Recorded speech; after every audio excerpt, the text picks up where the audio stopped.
Hello friends, welcome back to our YouTube channel JS commerce classes. तो आज मैं आपके लिए एचएससी इंग्लिश का जो आपका 2.7 पोएम है, ठीक है। कौन से पोएम है? 2.7 शी वॉक्स इन ब्यूटी। इसके एक्सप्लेनेशन के साथ आई हूँ। मैं आपको ये पोएम एक्सप्लेन करूँगी, लाइन बाय लाइन आपको समझाऊँगी। जैसे कि मैंने पोएम एक्सप्लेनेशन का सीरीज स्टार्ट किया था, तो अगर अभी तक आपने नहीं देखा है और आपको नीड है, आपको समझना है, तो आप देख सकते हो चैनल पे जाके, प्लेलिस्ट में जाके। तो हम स्टार्ट करते हैं ये वाली poem, she walks in beauty. अब इसके पोएट का नाम है George Gordon Byron.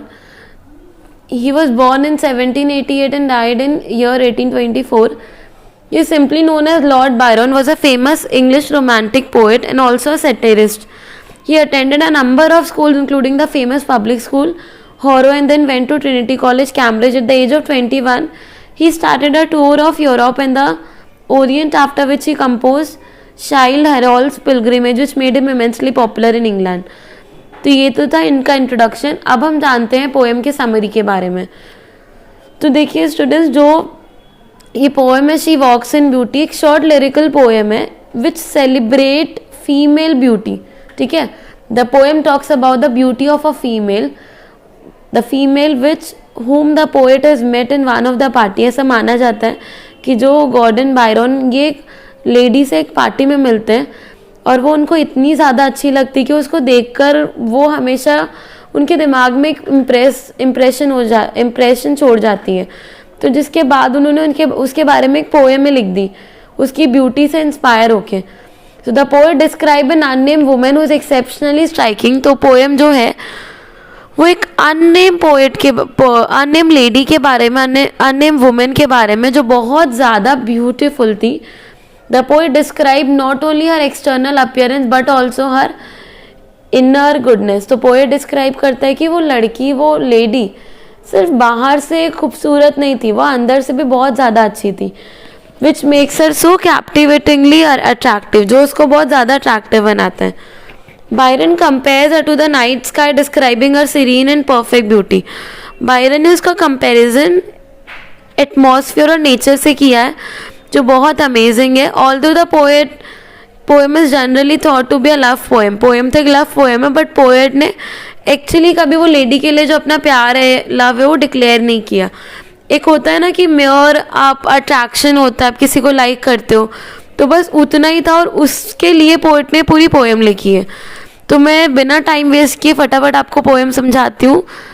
She walks in beauty like the night of cloudless climes and starry skies. तो पोएट बोलते हैं कि वो लड़की जो है, वो लेडी जो है, मानो कि वो खूबसूरत हो रात की चांदनी की तरह, रात की तरह, वो नाइट की तरह, जो क्लाउडलेस क्लाइम्स है, क्लाइम्स मतलब क्लाइमेट, ठीक है। तो मौसम को पोएट कंपेयर करते हुए क्या बोल रहे हैं कि अगर आपने कभी रात देखी होगी तो ऐसा क्लाइम्स का मतलब होता है आपका क्लाइमेट, ठीक है। तो वो क्लाइमेट में ना कभी कभी ऐसा होता है कि वहाँ पे बादल नहीं है, पूरा जो आसमान है वो कोरा है, यानी ब्लैक है, खाली कुछ भी नहीं है, खाली आसमान है। उस खाली आसमान में ना अगर सितारे चमकते हैं तो कितने ज़्यादा ब्राइट लगते हैं। तो पोएट ने वो लड़की की ब्यूटी, वो लेडी की ब्यूटी को इस तरीके से कंपेयर किया है, ठीक है। And all that's best of dark and bright meet in a respect in her eyes. और जितना भी बेस्ट है डार्क और ब्राइट का, पोएट ये लाइन से क्या समझाना चाह रहे हैं कि डार्क एंड ब्राइट मतलब अगर मैं किसी एक चीज़ को बोलूँ कि मुझे ये चांद पसंद है खाली, तो ऐसा होता है कि आपको चमकना, ब्राइटनेस नहीं पसंद है। लेकिन अगर आप मिक्स करके बोलो कि मुझे अंधेरा और मुझे रोशनी दोनों ही पसंद, जैसे कि जुगनू, ठीक है। तो पोएट ने वैसे ही वो लेडी को कंपेयर किया है कि जैसे रात का अंधेरा और रात की जो चांदनी, वो दोनों को मिला के अगर मैं बात करूँ तो मुझे वो एस्पेक्ट, वो फीचर्स, वो क्वालिटीज़, वो ब्यूटी के स्टैंडर्ड मुझे वो लड़की, वो लेडी, वो गर्ल की आंखों में नजर आते हैं।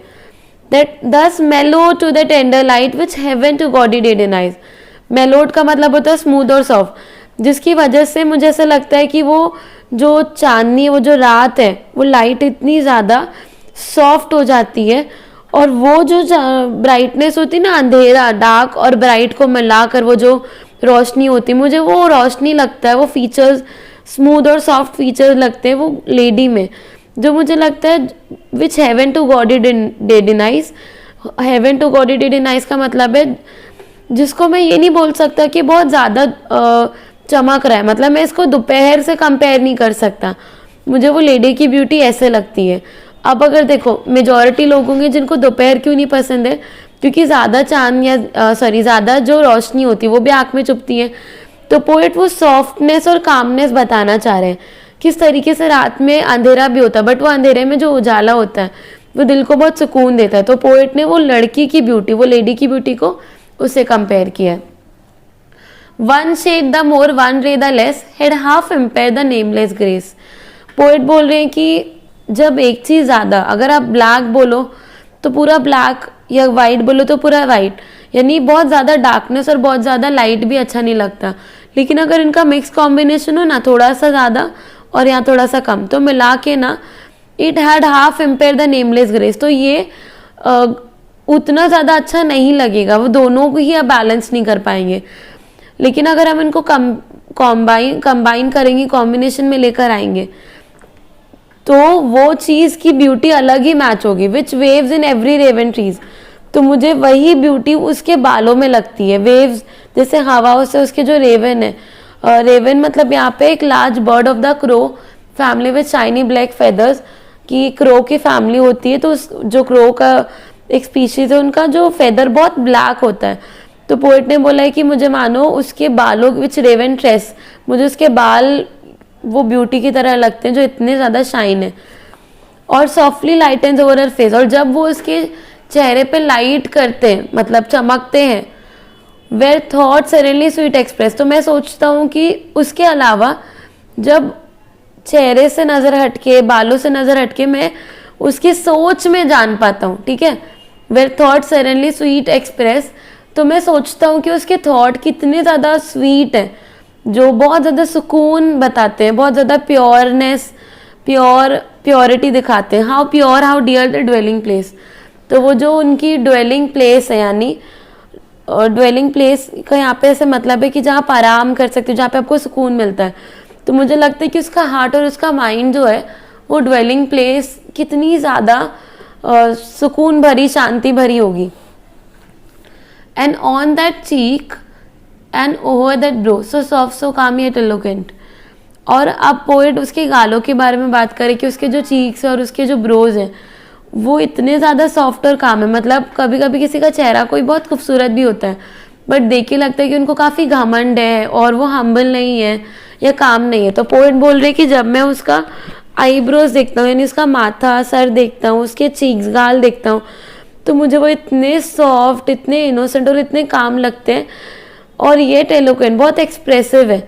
तो मुझे लगता है the smiles that win the tin that glow, जो उसकी मुस्कुराहट है जो लोगों का दिल जीती है, और उसका जो टिंट है यानी उसके चेहरा जो ग्लो करता है, ठीक है, चीक्स का एरिया जो ग्लो करता है। But tell of days in goodness spent, तो ये बताते हैं कि वो लड़की ने, वो लेडी ने कितना दिन अपना अच्छाई में गुजारा होगा या कोई अच्छी बात सीखते हुए गुजारा होगा, कि वो लड़की खूबसूरत होने के साथ साथ इतना अच्छे दिल की भी है और इतना अच्छे नेचर की भी है। A mind at peace with all below, a heart whose love is innocent। तो मुझे लगता है उसका माइंड कितना ज़्यादा पीस, सुकून से भरा होगा, और उसका जो हार्ट है उसमें कितना ज़्यादा इनोसेंस भरा होगा, ठीक है। तो पोएट उस लेडी के बारे में डिस्क्रिप्शन दे रहे थे जिनको वो एक बार शायद मिले थे, देखे थे, और किस तरीके से उन्होंने वो लेडी के बारे में पूरी यहाँ पे पोएम एक्सप्लेन कर दी।